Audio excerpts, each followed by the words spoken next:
What does it take to be a scientific pioneer? To reframe and popularize evolutionary theory. To reveal a new material and win science's most coveted prize.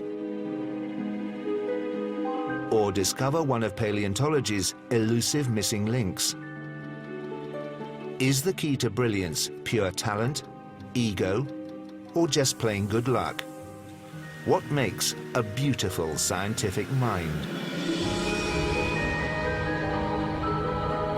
Professor Richard Dawkins is amongst Britain's most outspoken and prolific scientific thinkers.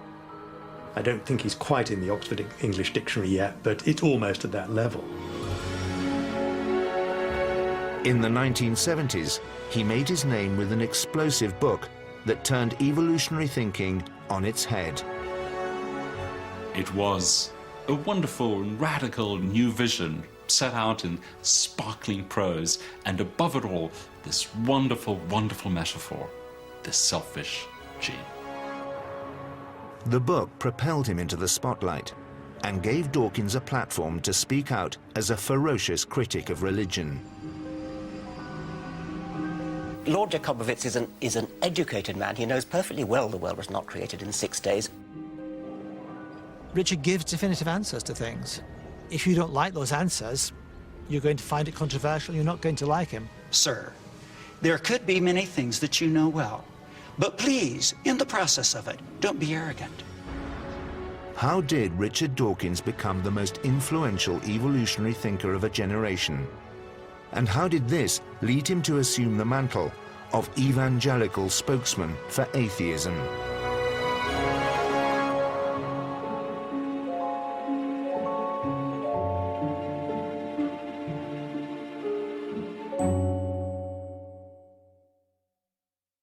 Ladies and gentlemen, please welcome Professor Richard Dawkins. Richard Dawkins' public career spans 4 decades. Since the publication of his global bestseller, The Selfish Gene, he has penned a further 10 books, written hundreds of articles, and become a well-known TV personality. Would you please welcome Professor Richard Dawkins? Please welcome Professor Richard Dawkins. His message about science is simple. I try to emphasize that science is magical in the best sense of being spellbinding, spine-crawling, exciting, magical in that sense.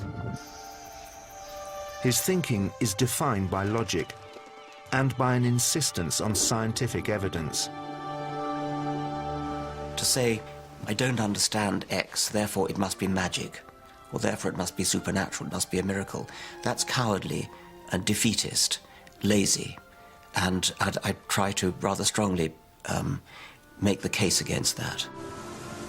You have to be open and constantly questioning and using the methods of science to try to find out what's really true.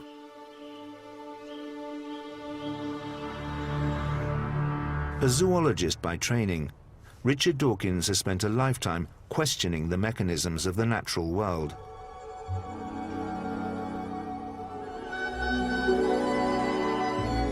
As a child of keen naturalists, biology was practically in his DNA.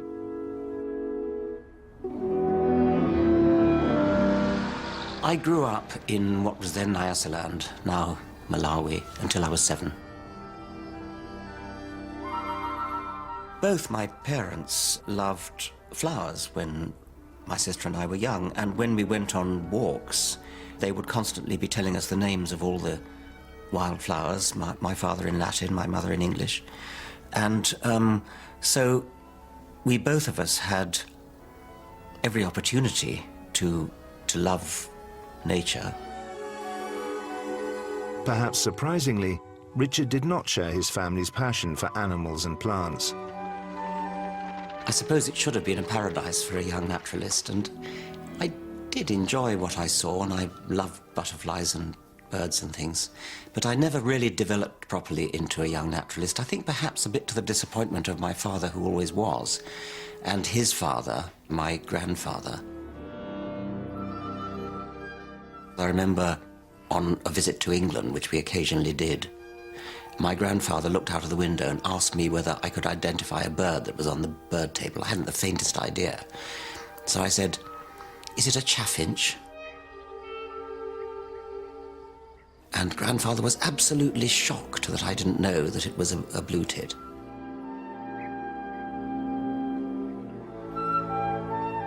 Instead, Richard showed signs of being a different kind of thinker, one who was more interested in ideas than in outdoor life. I loved reading, and I used to read in a rather sort of clandestine way, both at school and at home. At school, I used to sort of disappear when I was supposed to be using my hands in the workshops and things like that and read. And at home, I used to sort of sneak up to my bedroom and read when I was really supposed to be out in the big outdoors.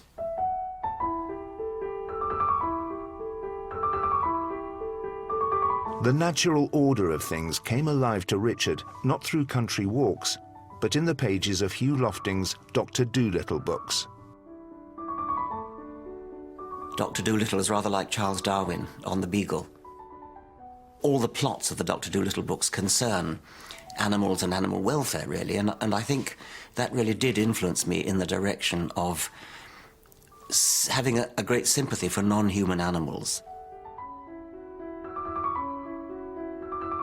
When I learned about evolution, I became even more aware of the continuity, as Darwin very much was, the continuity between humans and other animals. And we are African apes, and we're rather a recent offshoot from other African apes.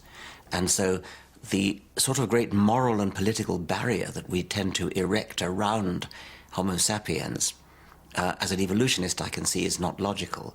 And as a child, I was kind of schooled into by Dr. Dolittle.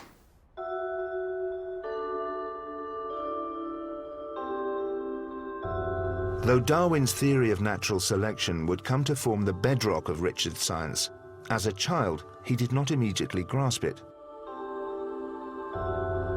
I'm not sure that I really got it, actually. I think I sort of misunderstood it. I didn't really think it was up to the job of explaining all of life.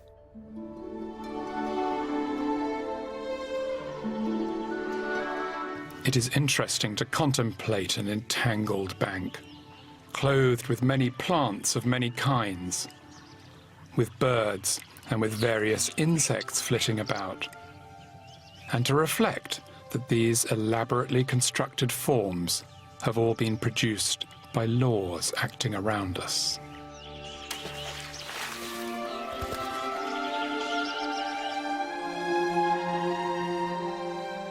To Richard, natural selection appeared to be inadequate because Darwin's idea was so simple. Darwin's original argument was that species produce more offspring than can survive to adulthood. And among those offspring, it's not random who survives, but larger ones survive, or ones who are somehow better fitted to survive and to reproduce do. As the fitter individuals reproduce, their characteristics are transmitted to their young, whilst the less fit individuals perish or leave behind fewer offspring. As those forces work through down the generations, those that have the characteristics that better enable them to survive will do so and will be more represented in the generations.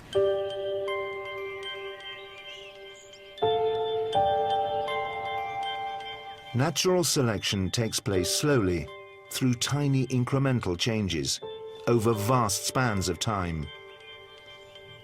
Richard would be in his teens before he really took this in.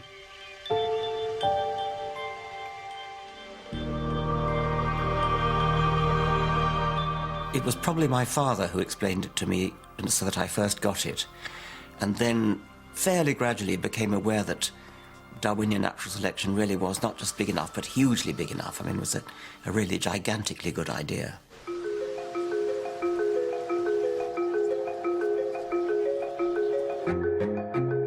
Aged 13, the bookish Richard went to Oundle School in Northamptonshire. Here he met Mr. Thomas, a teacher who would shape his approach to scientific thinking. He was an inspired teacher. He clearly was inspired by the living world, and he spoke with great passion and poetry, really, of what a marvelous subject biology is and how much it would encompass. Ewan Thomas taught his class to rigorously question scientific ideas. But Richard did not yet stand out amongst his classmates. He wasn't a star pupil, but the group that I had were a lot of very able. It would be rather difficult to be a star amongst them. I think they were great fun to teach, and he was somebody who was fun to teach because he responded in the right sort of way. But he didn't look necessarily as being outstanding. His parents became concerned that he was not applying himself enough to make the grade and get into the Oxford College they were set on. I think I'm right in saying that 11 members of the Dawkins family went to Balliol College, Oxford, and it was my grandfather's great hope and my father's great hope that I would as well. So I was sort of automatically entered for Balliol, and my parents went to see Mr. Thomas to talk about it. They did come to see me at where I was staying in Oundle, and I think I did say that, well, I don't think he's going to get to Balliol at this stage. He will get into Oxford, he won't get to Balliol. But anyway, I applied to Balliol, and Mr. Thomas had me in his house for several evenings, I think about once a week, actually, for sort of extracurricular coaching. And then the pace seemed to change, which was what my intention had been.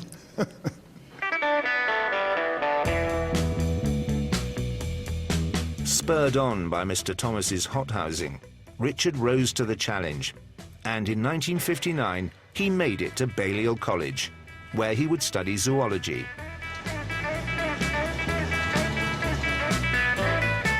Here, he entered a world where Darwin's theory was barely on the radar for academic biologists.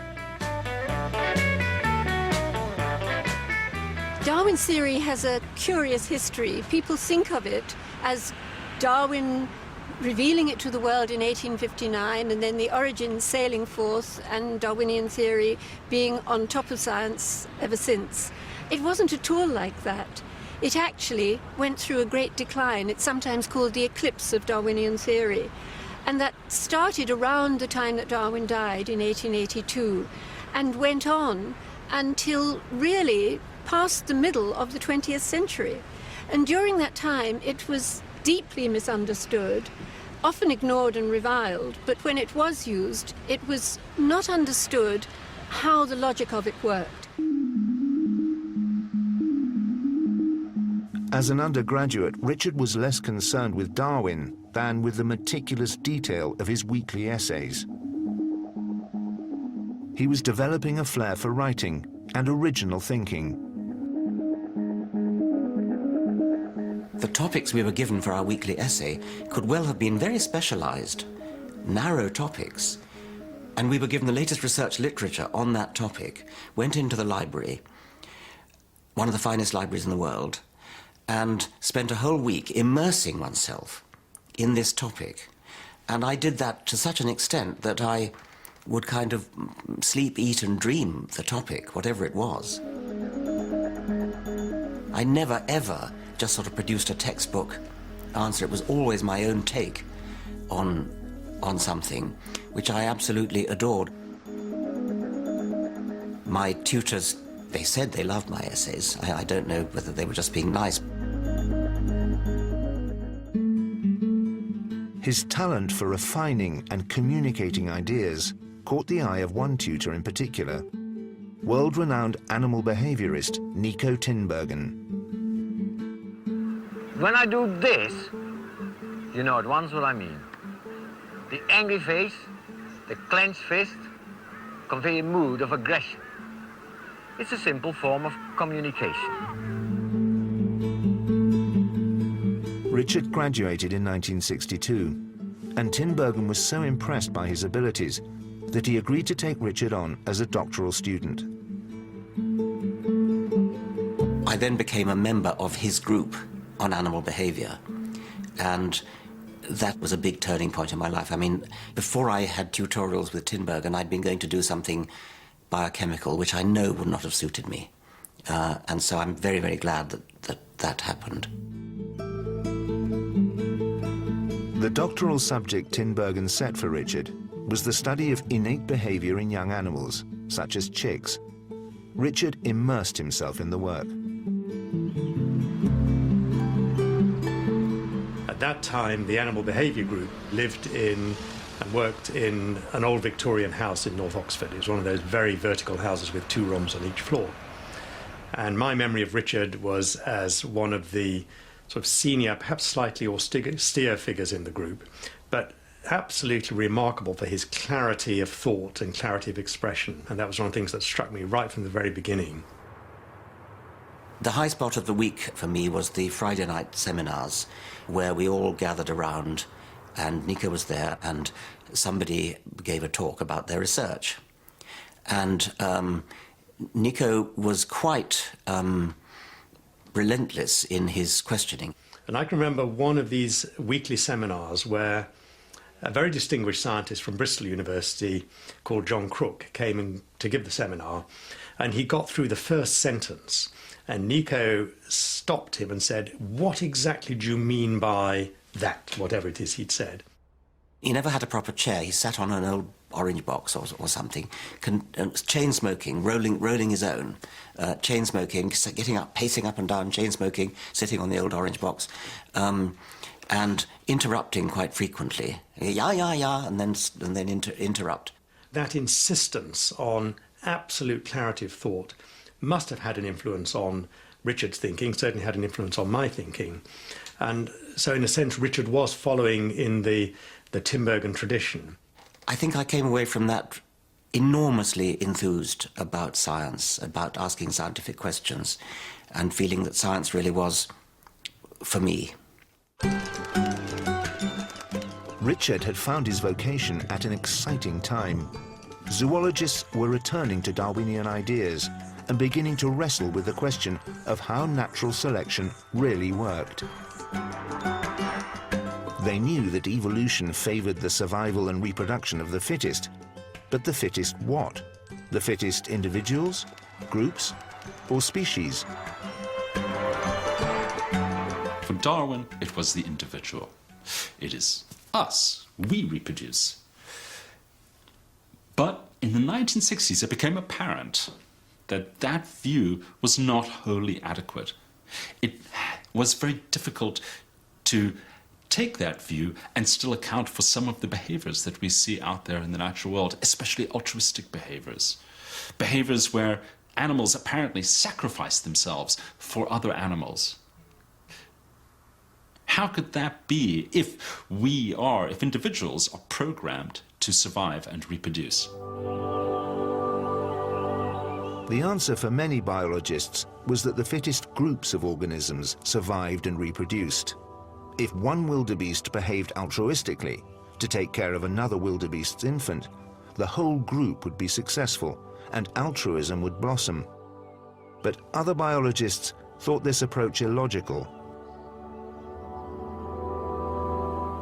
Let's imagine a hypothetical example where everybody in a group behaves altruistically, and let's say they give up their food for other people.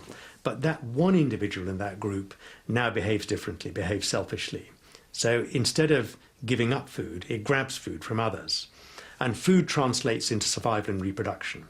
You play the tape forward through a few hundred generations, and what's happened, all the goody-goodies, the altruists who gave away their food, had been supplanted, replaced by the selfish individuals who scoffed the food and reproduced as a result.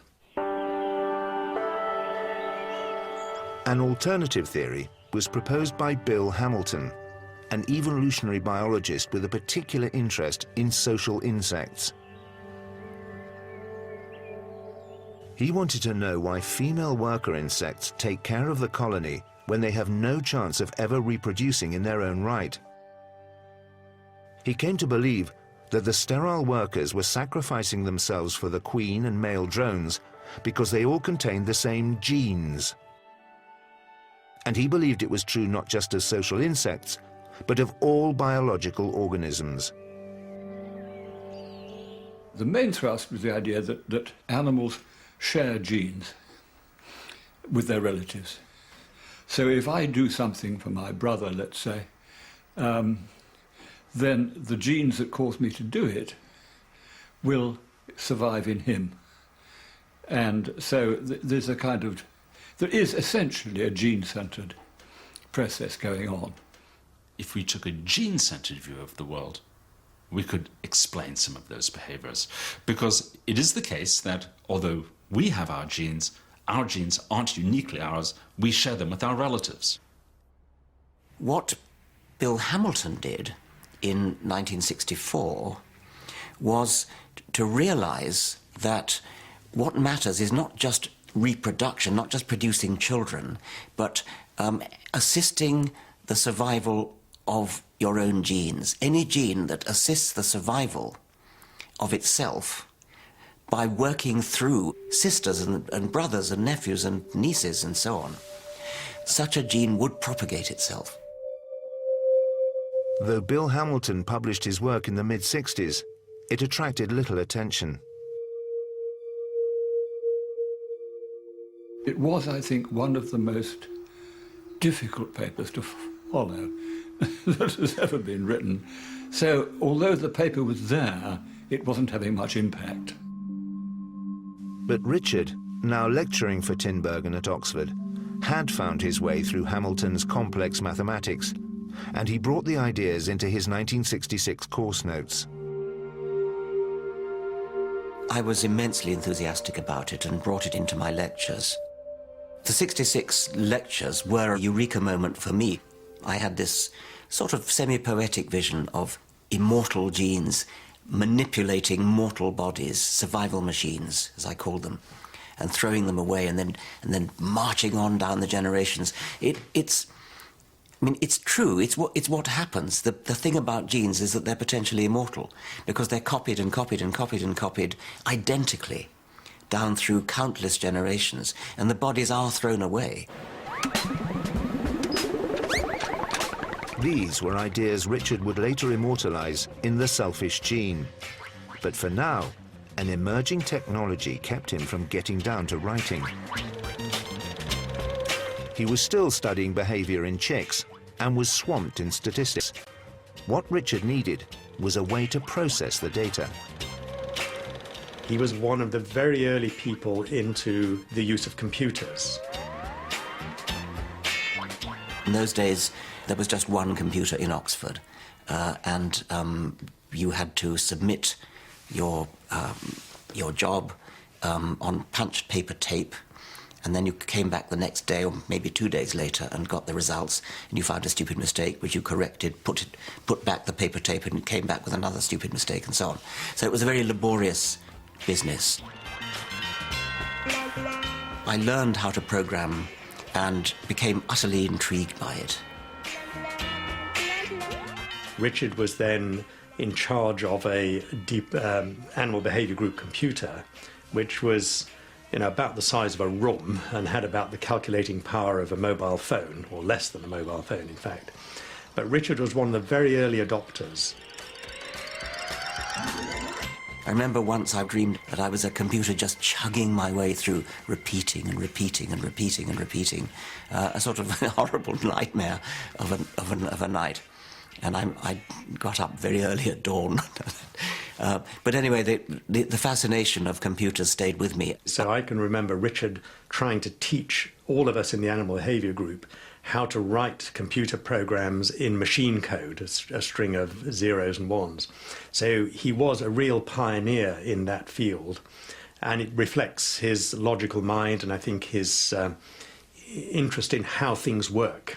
I became, I think the correct word would be addicted to computer programming, and the addiction became much worse when computers, following Moore's law, became smaller and faster and cheaper, and so one could have access to one's own. And then I really did become addicted and had to more or less positively cure myself of it.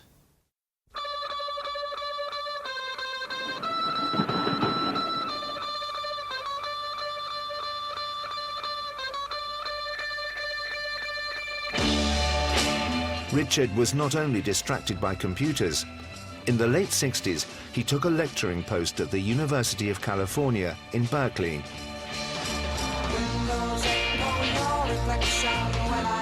It was the height of flower power, and he soon discovered a passion for campaigning. My first wife, Marion, and I had just got married, and we went out together for a sort of adventure in our 20s. Both of us were very politically active. We got involved in the anti-Vietnam War demonstrations. We got involved in the campaigning for the Democratic candidacy for the presidency. And so our old car was simply covered with electioneering posters and things. We went to demonstrations and political meetings and things, both in Berkeley and in San Francisco. And I lectured on animal behavior, and I suppose it's really a time of youth which sort of haunts one's dreams for some time afterwards. But after 2 short years, Nico Tinbergen managed to lure Richard away from California, back to a research position at Oxford.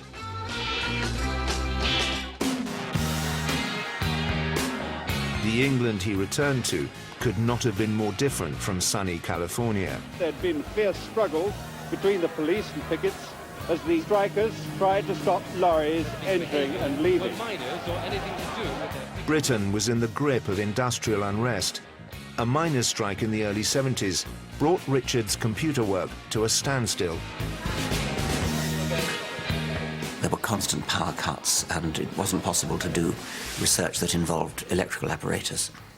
So I thought it would be a good idea if I tried to put together the ideas that had so inspired me in 1966 and write a book. And I started to write it. I wrote 2 chapters, but then the power came back on. And so I gave up the project and went back to my research. But evolutionary thinking was moving fast.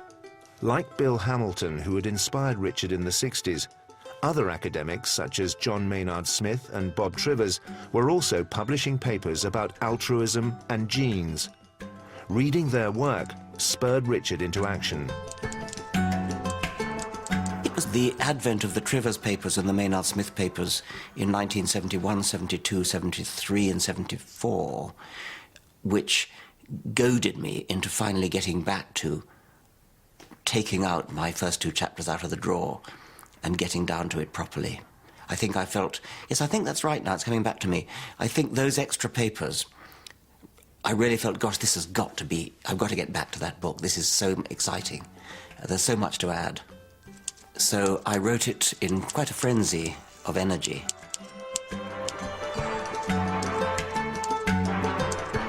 The manuscript was finished in 1975.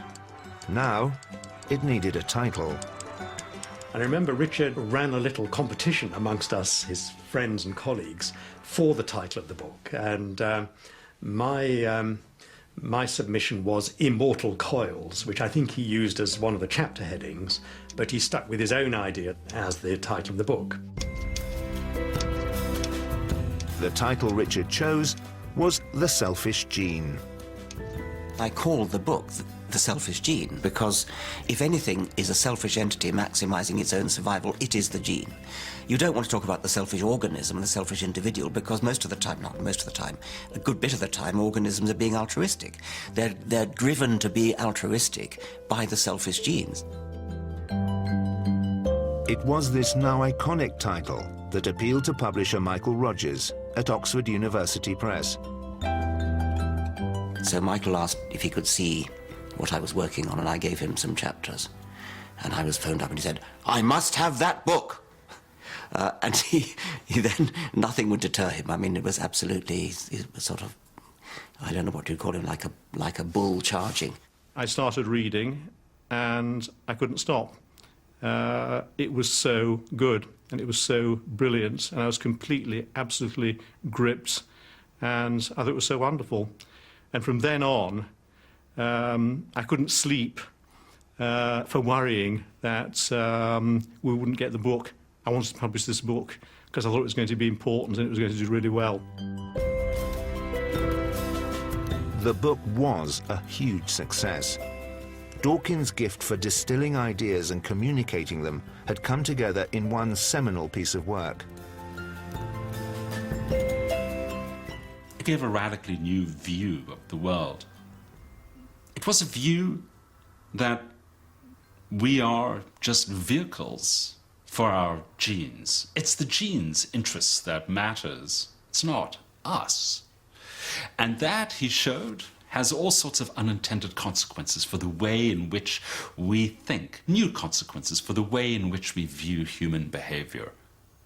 And it was a wonderful and radical new vision set out in sparkling prose, and above it all, this wonderful, wonderful metaphor, the selfish gene. It revealed the logic with crystal clear precision, and that enabled people to see why natural selection must be gene-centered, why it doesn't make sense to talk about it in any other way.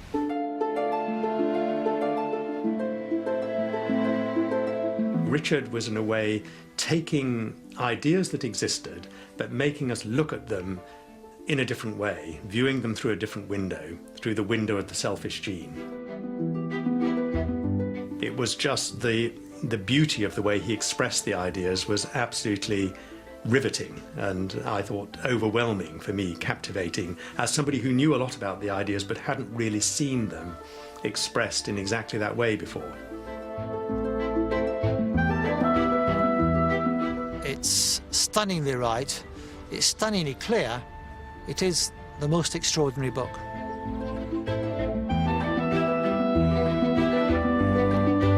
The book was immensely popular, but it also came in for heavy criticism.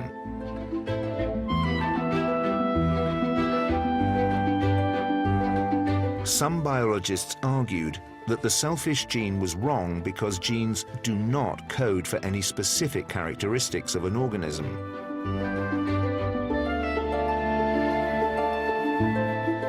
There is no one-to-one correlation between any gene and any bit of how an organism actually operates.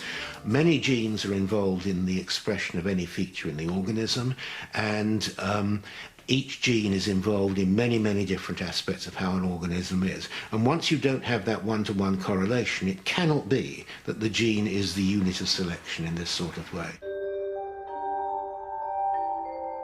I have never, ever suggested a sort of atomistic relationship between genes and the actual form of the body and the behavior of the body and what it does. Complete nonsense, and I never said it, and I certainly don't think it and never did think it.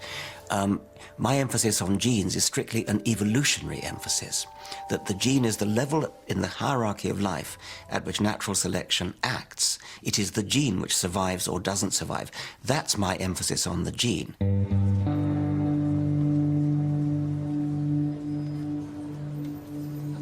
But the debate around the selfish gene goes beyond the argument about what genes specifically code for. Richard Dawkins' critics claim that his ideas reduce human beings to mindless agents controlled by our genes.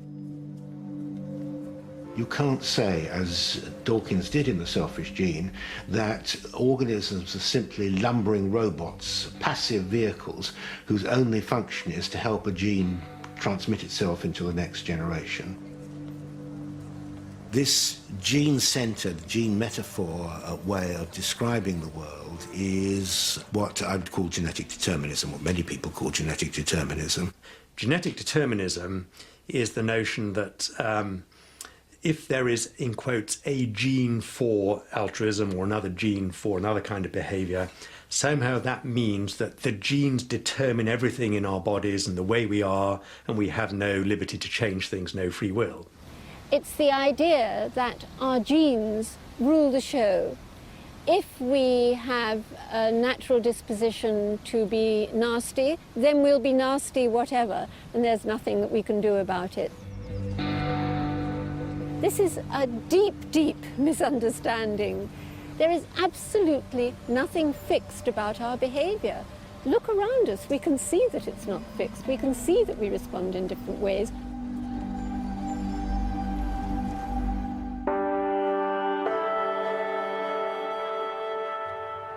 Genetics and Darwinism had always had a dark side.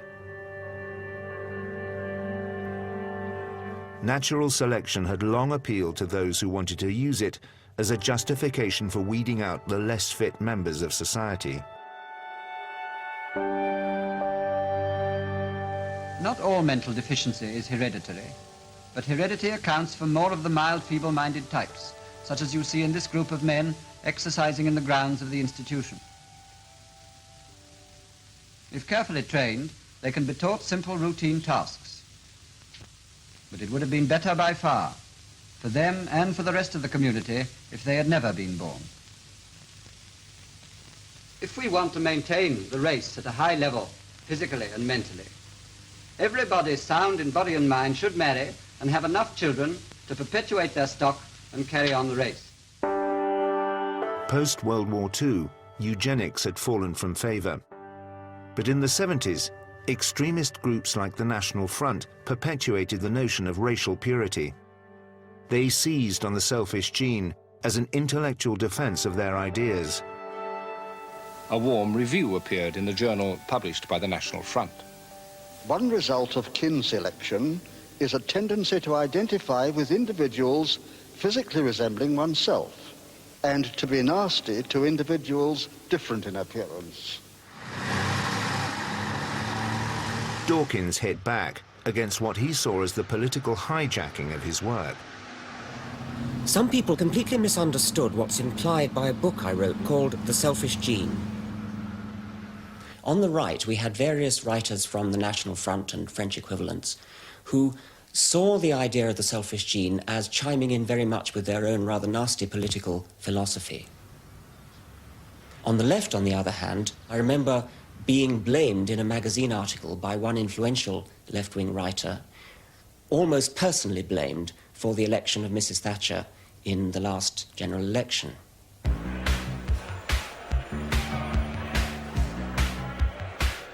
Though the selfish gene was conceived in the halcyon days of the 60s, it hit the zeitgeist in the 80s.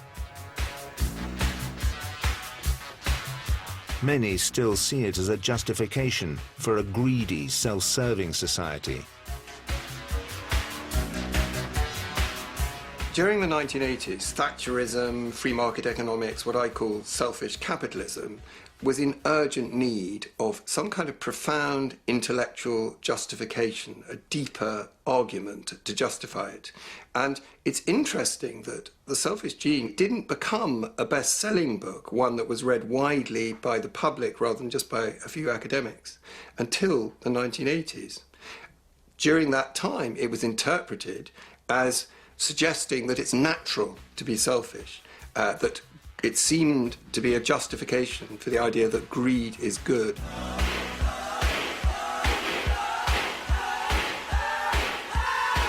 When Margaret Thatcher famously said there's no such thing as society, they're only individuals and families, she was, if you like, endorsing the claim of the gene myth, that what matters is not the social organisation in which we're embedded, what matters is actually only the individuals, their genes and their genetic relationships. People have used it and taken it as a philosophical justification for extreme right-wing politics. What is your answer to that? To the extent that natural selection is politically unpleasant, which it actually rather is. I mean, if you were to live your life as though you were constantly aiming for Darwinian success, then the political world which that would result in would be a very unpleasant world, with the strong oppressing the downtrodden.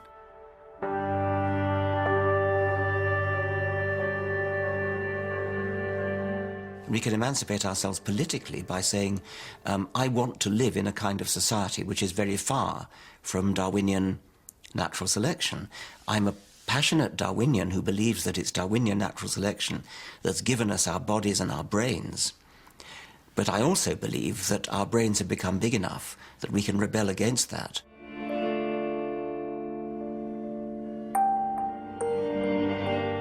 Although the book argues this case, Dawkins has never entirely rid himself of the accusation that his book was a defense of selfishness.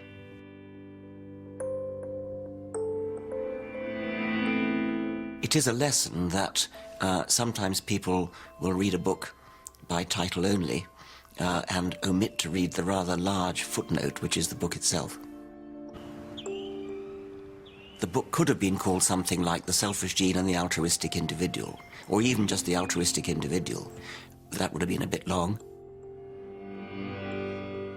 Do you think if you'd have called it something else, we'd still be talking about it 35 years later? I like to think that the book itself has certain merits which might have caused it to be being talked about. Yes, I think I'm kind of talking myself round to thinking perhaps that the title was a mistake.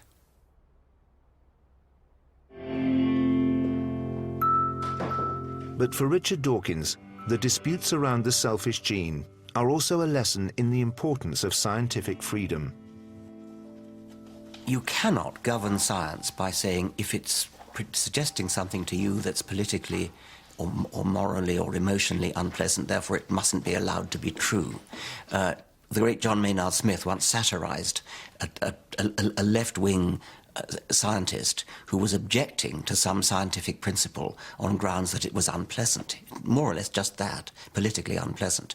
And John Maynard Smith said, what should we have done? Falsify the equations? Of course you can't do that. Of course you can't subvert your science by just twisting it to be politically acceptable. You have to report the science the way it is. But then you can say, and let's not run our politics like that. Richard Dawkins followed up the success and controversy of The Selfish Gene with The Extended Phenotype, an academic book, which explained gene-centered natural selection in more detail.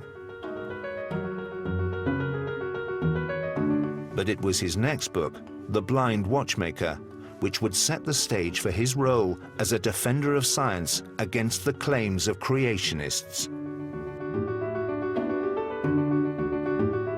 The Blind Watchmaker was a book about the argument from design and what's wrong with it. And it seemed to me a very natural place to go. The selfish gene had already dealt with the topics of the selfish gene. There was nothing more I wanted to say about that. And so the next obvious thing was the widespread skepticism about evolution.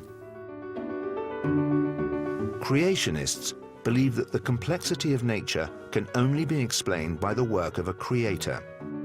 The concept is called intelligent design, and in the 80s, the creationist movement was gathering support. For over 100 years, science has told us that human beings are a chance product of a mindless process, evolution. But as the human future gets bleaker, so more and more people are turning from the cold analysis of science to the apparent certainties of religion.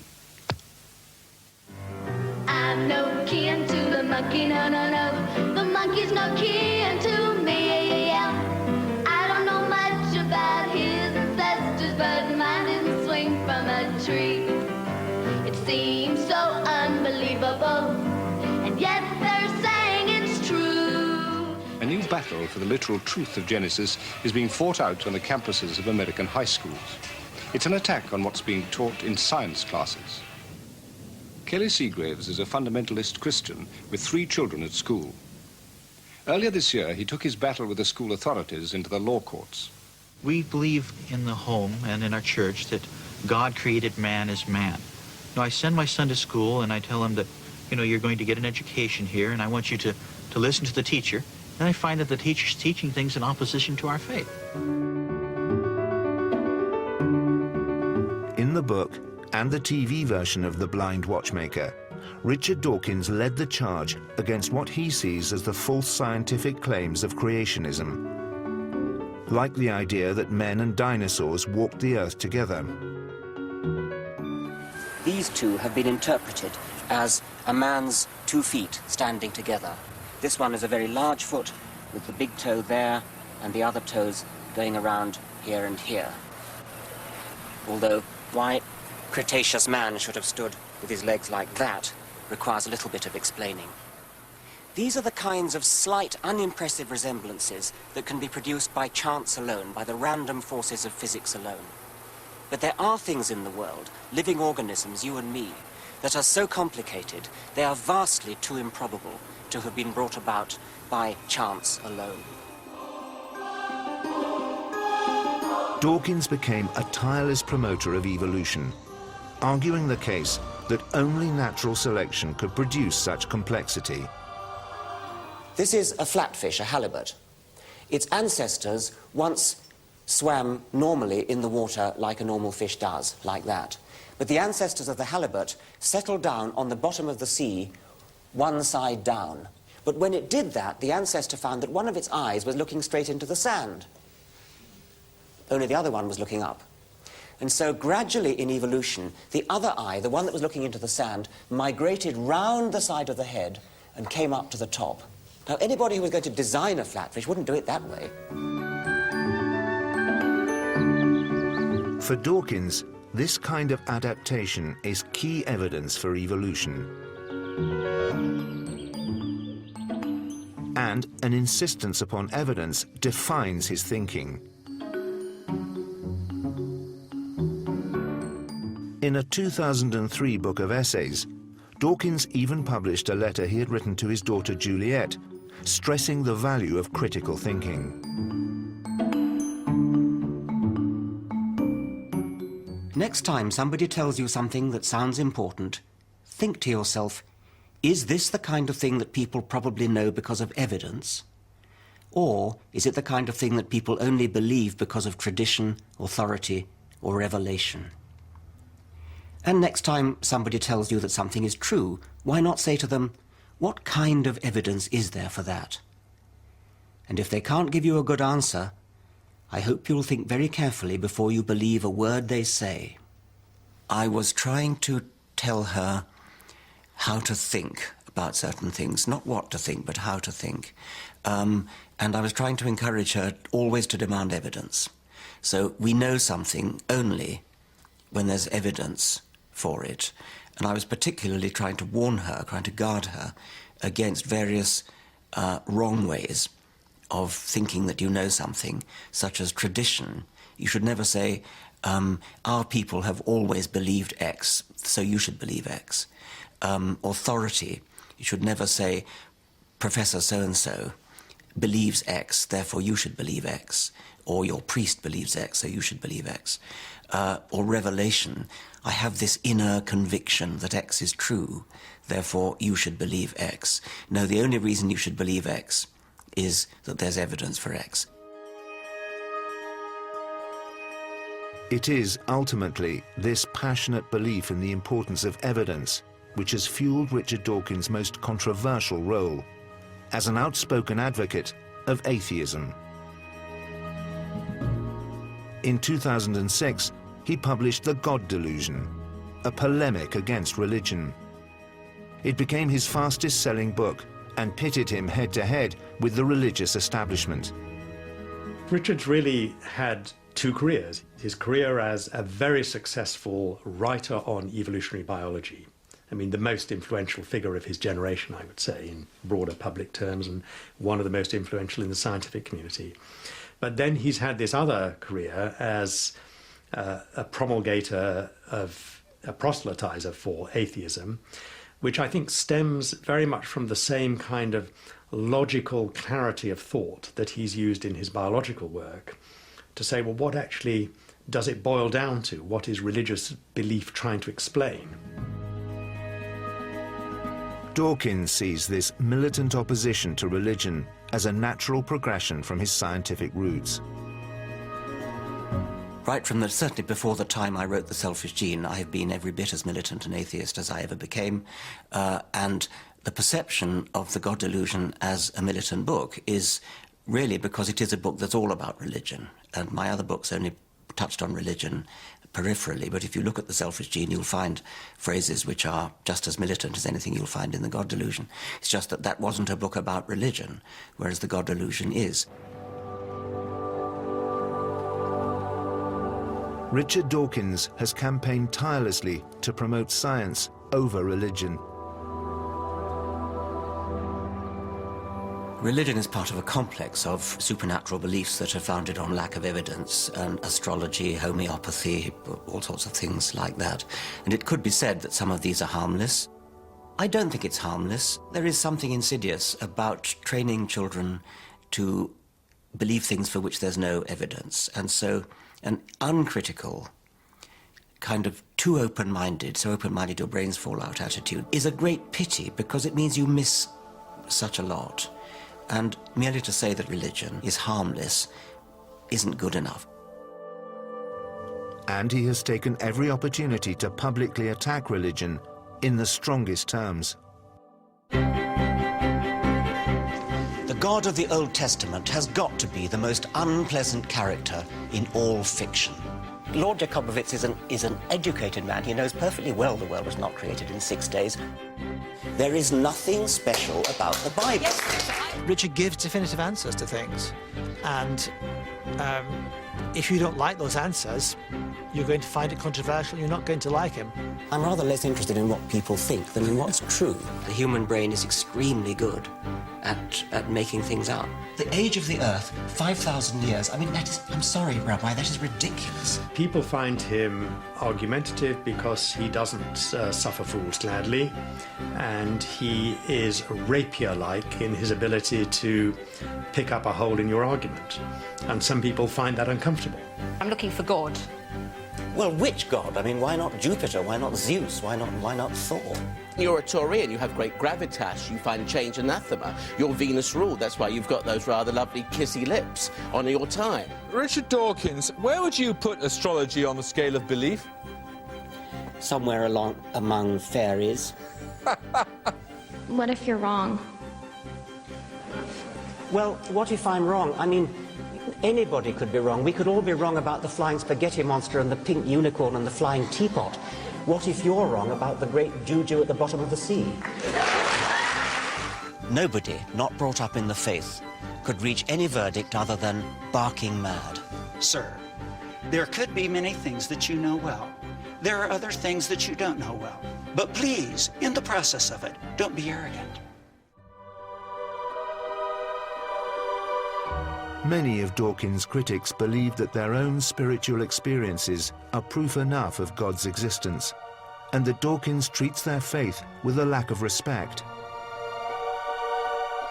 I think they should grow thicker skins. I mean, we all have to bear satire on whatever it is, our political views, and if politicians sort of started blubbing every time somebody drew a satirical cartoon of them or something, they'd never get anywhere in politics. There's no reason why religion should be regarded as particularly vulnerable to satire and should be handled with kid gloves any more than politics.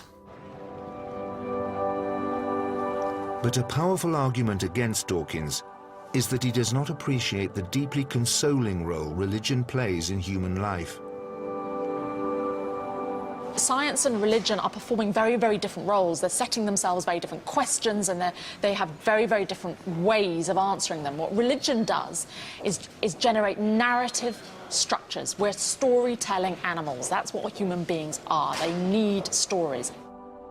And the thing about religions is that they all have lots of stories, and I think those stories are about helping human beings to find meaning and value and purpose, and to come to terms with the seemingly arbitrary nature of human experience.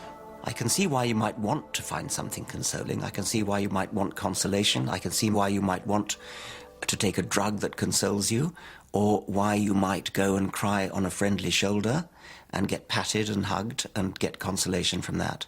But to believe that something is the case when you have no more reason to think it's the case than that it is consoling, I mean, that is just fatuous. That's ridiculous and illogical. If it's bleak, too bad. I mean, why should it be anything other than bleak? I mean, there's no caring about the universe. Why should there be? Why should the universe care about what happens to us? But we can make our own world. We can make our own purposes, our own warmth, our own affections, our own loves, and we can lead a life that's anything but bleak. We gaze up at the stars on a dark night with no moon and no city lights, and breathless with joy we say the sight is pure magic. In this sense, magical simply means deeply moving, exhilarating, something that gives us goosebumps, something that makes us feel more fully alive. Richard Dawkins' evangelical stance has made him one of the most recognizable faces in science. He has sold 5 million books and regularly packs out venues around the world. But all of this may have come at a cost. Richard has become almost a household phrase. You see it in leaders in the broadsheet newspapers. They refer to Dawkins or Dawkinsization or something like that. So it's almost become, I don't think he's quite in the Oxford English Dictionary yet, but it's almost at that level. Yet Richard himself is actually quite a shy and retiring person in many ways.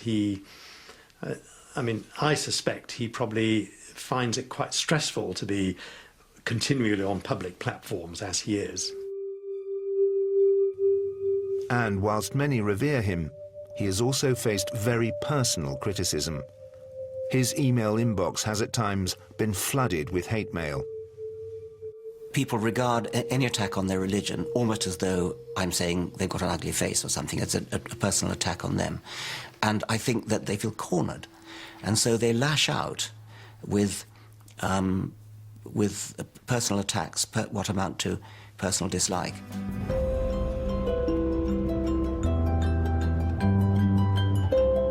So, given the hostility he faces, what drives Richard Dawkins to continue as the outspoken public figure he has become?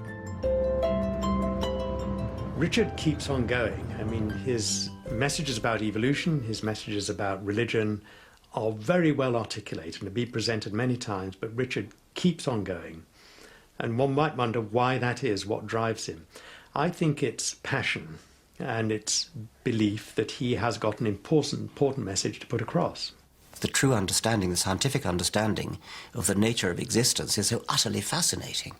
How could you not want people to share it? Carl Sagan, I think, said, when you're in love, you want to tell the world. And who, on understanding a scientific view of reality, would not, as it were, fall in love and want to tell the world?